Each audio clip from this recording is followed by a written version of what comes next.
Have you ever been searching for a home and felt like there's a secret list of properties you just can't see yet? Well, that idea is at the very heart of a huge legal fight between two real estate giants, Compass and Zillow.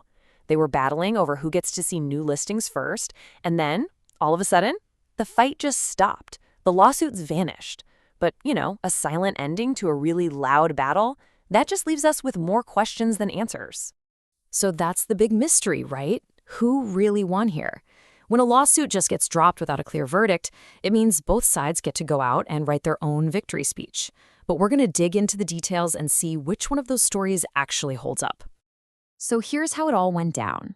Compass, the brokerage, suddenly filed a motion to drop its own lawsuit against Zillow, the listings platform. Case closed, right? Well, not exactly. The way they dropped it is where this whole thing gets really interesting.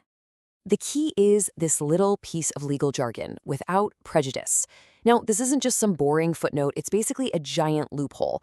It means Compass has the right to sue Zillow again for the exact same thing down the road.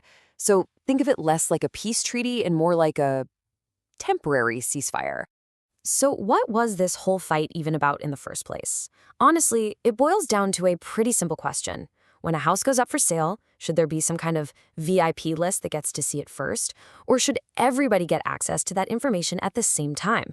It's a classic showdown. Exclusive access versus total transparency.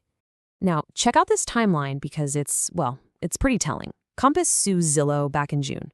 But then in February, a judge denies their request to block Zillow's policy, basically saying, hey, you're probably not going to win this thing.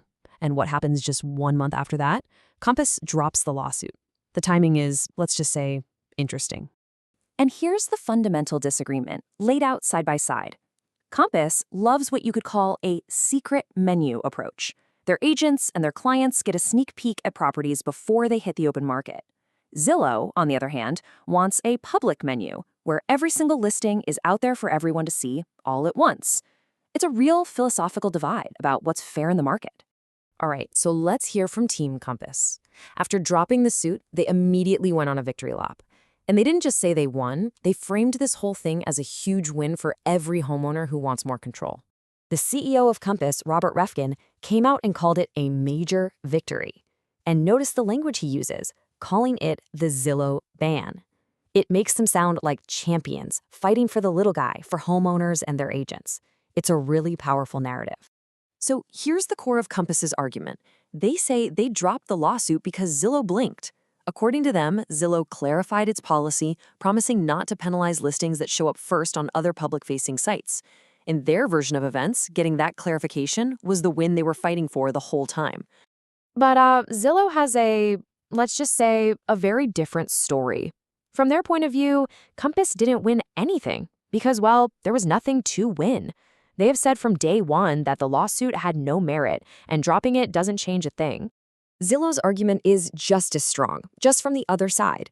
They say these private, hidden networks are just plain bad for consumers. They argue that in a competitive market, hiding listings from the public just isn't fair, and it limits transparency. For them, this is about keeping the market open. And Zillow is being incredibly clear. Their policy has not changed one bit, and it's still being enforced. They're saying, look, any suggestion that our standards are no longer in place is just flat out wrong. In their eyes, absolutely nothing was conceded. Zillow really draws a bright line in the sand here. They argue that their own Coming Soon tool is public-facing. It gives everyone a heads up. They see that as totally different from private networks, which they say are like closed gates, designed to keep most people out. For them, it's that simple. Are you opening the market up, or are you locking it down? Okay, so we've got two totally conflicting stories from two incredibly powerful companies. But why should any of this actually matter to you? Because behind all the press releases, the winner of this fight is basically writing the rules for how you're going to buy or sell your next home.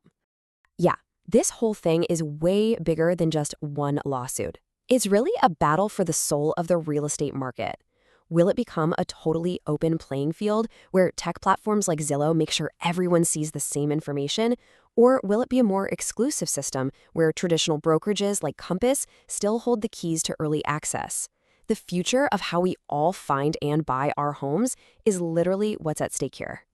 So, while Compass and Zillow are both out there claiming victory, the real question is actually for us. As technology and big corporations keep changing the game, who do you want in control of your biggest financial decisions? Is it the agent, the website, or is it you? The answer to that question is going to define the future of real estate.